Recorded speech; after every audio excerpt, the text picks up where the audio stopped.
भारत ने तोड़ डाला पाकिस्तान का एटीएम। भारत सऊदी की दोस्ती से पाकिस्तान को लगी मिर्ची। भारत की बड़ी कूटनीतिक जीत। पाकिस्तान अब नहीं ले पाएगा सऊदी से कर्ज। नाटो देशों को यूक्रेन ने दिखाया ठेंगा। यूक्रेन के राष्ट्रपति के एक बयान ने दिला दी रूस को जीत। नमस्कार, प्लेनेट 4 पर आपका स्वागत है। तो दोस्तों, इन खबरों के बारे में हम विस्तार से जानेंगे, इसलिए वीडियो को अंत तक जरूर देखते रहिएगा। दोस्तों, इस्लामिक मुल्कों में सबसे ताकतवर देश सऊदी अरब, जो एक वक्त तक पाकिस्तान के बहकावे में आकर उसका सबसे बड़ा दोस्त हुआ करता था, लेकिन आज पाकिस्तान की कमजोर विदेश नीति और कूटनीति के कारण भारत के पाले में आ गिरा है। आज सऊदी अरब पाकिस्तान से नाता तोड़ता जा रहा है। पाकिस्तान और सऊदी अरब के बीच खटास के कई कारण हैं। साथ ही भारत ने अब इस दोस्ती पर एक ऐसा स्टेप उठा लिया है जिससे कि पाकिस्तान का बुरा हाल हो गया है। जी हां, भारत और सऊदी अरब के बीच अब रिश्ते और ज्यादा मजबूत होते जा रहे हैं। दोस्तों, पहले से ही भारत और सऊदी अरब दोनों ही आर्थिक मोर्चों पर एक दूसरे का साथ देते आ रहे हैं, लेकिन अब सऊदी के सेनाध्यक्ष से भारत दौरे ने दोनों देशों के बीच सैन्य मामलों में हस्तक्षेप में दिलचस्पी बढ़ा दी है। अब दोनों ही देश एक दूसरे पर सैन्य रूप से सपोर्ट करेंगे। दरअसल सऊदी अरब के सेना प्रमुख की पहली और ऐतिहासिक भारत यात्रा से पाकिस्तान की नींद उड़ी। अब तक सऊदी अरब को अपना एटीएम कार्ड समझने वाले इमरान खान भारत की कूटनीतिक सफलता से घबराए हुए हैं। आपको बता दूं कि पाकिस्तान को यह झटका तब लगा जब सऊदी अरब लैंड फोर्सेज की कमांडर लेफ्टिनेंट जनरल फहद बिन अब्दुल्ला मोहम्मद अल मुटेर सोमवार को 3 दिवसीय यात्रा पर भारत पहुंचे थे।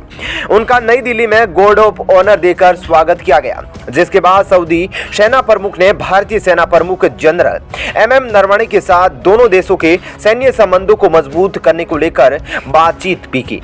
भारतीय थल सेना ने ट्वीट कर कहा कि सऊदी अरब की रॉयल सऊदी लैंड फोर्सेज के कमांडर लेफ्टिनेंट जनरल फहद बिन अब्दुल्ला मोहम्मद अल मुतेर ने जनरल MM नरवणे से मुलाकात की। हालांकि दोस्तों, इन दोनों सेनाध्यक्षों के बीच मुलाकात हुई वह भी बहुत ज्यादा रोचक है, क्योंकि आप देख सकते हैं कि उन्होंने 1971 में जब पाकिस्तान ने भारत के सामने सरेंडर किया था और जो दस्तावेज पाकिस्तान के सेनाध्यक्ष ने हस्ताक्षर किए थे, उसकी तस्वीर के सामने ये मुलाकात की, जिससे पाकिस्तान को और भी ज्यादा मिर्ची लगी है। और भारत ने सऊदी अरब के सामने इस बात का भी परिचय कराया है कि पाकिस्तान की औकात भारत के सामने कितनी है। यह तस्वीर बहुत कुछ बयां करती है पाकिस्तान के बारे में, जिसने मियां इमरान खान की नींद उड़ा दी है। और सऊदी अरब को अपने फेवर में करके अपनी कूटनीतिक सफलता की वजह से भारत पाकिस्तान के एक बड़े एटीएम को तोड़ डाला है। भारत ने यहां पर एक साथ 2 निशाने मारे। एक और सऊदी अरब से अपनी दोस्ती को और ज्यादा मजबूत किया और सैन्य मोर्चे पर एक दूसरे का साथ देने का वादा किया है। तो वहीं पाकिस्तान के आर्थिक हालात पर एक और चाबुक चढ़ा है, जो उसकी बदहाली का कारण बनेगा, क्योंकि अब सऊदी कर्ज लेने से पहले पाकिस्तान को कई बार सोचेगा। दोस्तों, आपको बता दूं कि भारत और सऊदी अरब के बीच द्विपक्षीय रक्षा सहयोग और बढ़ाने के तरीकों पर चर्चा की गई है। भारत और सऊदी अरब के सेना प्रमुखों ने दोनों देशों के साझा आर्थिक हितों, आतंकवाद को खत्म करने और जलवायु परिवर्तन के प्रभावों को कम करने पर भी बातचीत की। भारत और सऊदी अरब ने रक्षा कूटनीति पर दोनों देशों के रिश्तों का प्रमुख सिद्धांत भी करार किया है। दोस्तों, पाकिस्तान में सऊदी अरब से सेना प्रमुख की भारत यात्रा को लेकर विपक्षी नेताओं ने इमरान खान को जमकर खरी खोटी सुनाई। विपक्षी पार्टियों के गठबंधन पाकिस्तान डेमोक्रेटिक मूवमेंट ने आरोप लगाया कि इमरान खान पाकिस्तान की विदेश नीति को लेकर फेल साबित हुए हैं। PDM के नेताओं ने कहा कि कभी सऊदी अरब पाकिस्तान का सबसे बड़ा दोस्त था, लेकिन अब वह भारत के साथ अपने रिश्तों को मजबूत कर रहा है। विपक्ष ने दावा किया कि इमरान खान की सरकार आने से पहले से कूटनीति के मोर्चों पर पाकिस्तान की हार देखने को मिली है। दोस्तों, केवल विपक्षी पार्टियां ही नहीं, बल्कि पाकिस्तान की जनता ने भी खूब इमरान की इज्जत की धज्जियां उड़ाई है। पाकिस्तान की आम जनता भी विदेश नीति की असफलता को लेकर इमरान खान से नाराज है। पाकिस्तानियों का कहना है कि इमरान खान की गलत विदेश नीति के कारण सऊदी अरब और UAE भारत के दोस्त बन गए हैं। कई पाकिस्तानियों ने 2019 में सऊदी क्राउन प्रिंस मोहम्मद बिन सलमान के इस्लामाबाद दौरे का भी याद दिलाया, जिसमें क्राउन प्रिंस ने पाकिस्तान में रिफाइनरी स्थापित करने का वादा किया था, लेकिन बाद में सऊदी ने इससे इनकार कर दिया था। दोस्तों, आपको बता दूं कि पाकिस्तान सऊदी अरब के साथ किस प्रकार का रिश्ता रखने की कोशिश करता था और अब उसे झटका लगा है क्योंकि पाकिस्तान अब तक सऊदी अरब को सुरक्षा, सैन्य ट्रेनिंग और हथियार देने का झांसा देकर आर्थिक शोषण कर रहा था।